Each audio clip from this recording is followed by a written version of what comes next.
This is the Detroit Sports Podcast Network. Here we are for a special edition of the Detroit Sports Podcast Network and a postgame recap of a Detroit Mercy loss to the Toledo Rockets at Calihan Hall. And I am Vito Turco, alongside my usual sidekick and broadcast partner in fun, as I now call him, and the Doc, from Doc and Jock, John Charles Macaroon.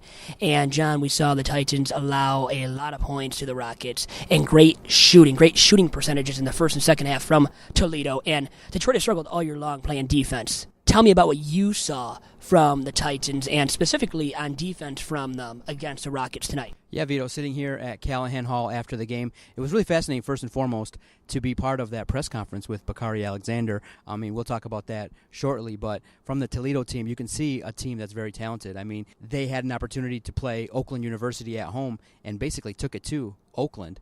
And so you see that it's a team that can shoot the ball, can play solid defense, can force some turnovers, and it was a very interesting contest. A really sloppy ending to the game by Toledo. They had the game in hand, well in hand, with like a 13-point lead with 5 minutes left. And then the Detroit Titans came back and were able to kind of chip away, and Josh McFarley was able to really do some things, and he was clutch late with that fabulous 4-point play. But with Toledo, what they're able to do really well is the inside-out game. They're able to consistently shoot threes, and they're able to really extend leads with the three-point shot. And so you can see that's a well-coached team. It's a really organized team, but the big edge for Toledo was in defense and rebounding. You could tell that they made concerted efforts to stop Detroit's big guys. And in this contest, in an important contest, sometimes it just comes down to the special things like defense and rebounding. And if you look on the stat sheet, you can see that Toledo had the edge.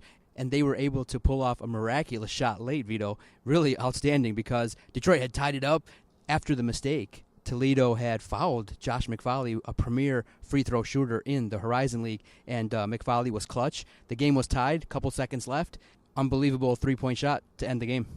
So for me now, you were talking about the rebounding and the differential tonight between Toledo and Detroit Mercy, 44-32 in favor of Toledo, Doc. So that really killed Detroit tonight. It really did. And Jaleel Hogan didn't look the greatest, looked out of shape, looked gassed a lot tonight. Played in 21 minutes. He is out of shape. He has to cut down on the LBs. And Coach Bakari Alexander in the postgame did speak about how he has cut down on the weight, but he still needs to keep cutting down on the weight and get into better condition, because right now you can tell he's not in perfect game shape, Doc. Yeah, you can tell on the floor. And yes, in the postgame, you brought up a great question regarding the defense, and it's a situation that can be improved throughout the season. And when you look at a team like the Titans, if they're going to want to have success, if they're going to want to have the opportunity to win some more games in the Horizon League, they're going to have to address a couple more areas in terms of the defense and rebounding. And so post-suspension, Bakari has some work to do with this team. One more contest ahead of the game at Little Caesars Arena. They play a Western Michigan team that is going to be a nice, interesting contest there, and you hope that they can pull it out ahead of a big game at Little Caesars Arena. So Josh McFarley now, speaking about him, he was clutch down the stretch. You said that. Now he led all scorers from the Titans, from the Rockets, with 24 points as well, Doc. And in the postgame, really quick, Bakari, who missed 7 games. We know all about that now, Doc, and that was really the big focus, right? The big theme of the postgame press conference too. He said that he knew all along he would return to the sidelines to be the head coach at Detroit Mercy, because there was speculation that, well, what's going to happen? When is he going to return? But he said all along, Doc, that he knew he would return as a head man at Detroit Mercy. Yeah, he knew all along. He did address it. He did address questions regarding his time away from the team. A little bit of confusion there in that coach addressed it as not a suspension, but as time away due to a personal matter.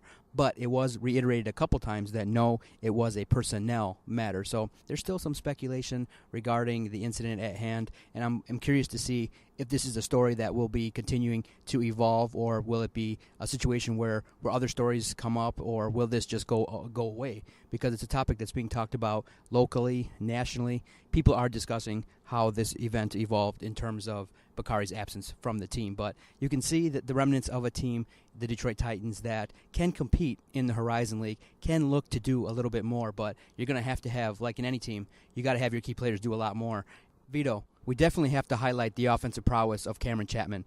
I think this is an individual that's a good addition to the team with his involvement. If he can do some things, if he can be another focal point, him, Corey Allen, Josh McFarley. Those are guys that can step up offensively and help lead this team, because in the presser, Bakari said that when he was addressing your question regarding the defense, he said that, you know what, I know back in the day the Titans were viewed as a monster on defense. He really does feel truly that his team is better suited for a high-octane offense.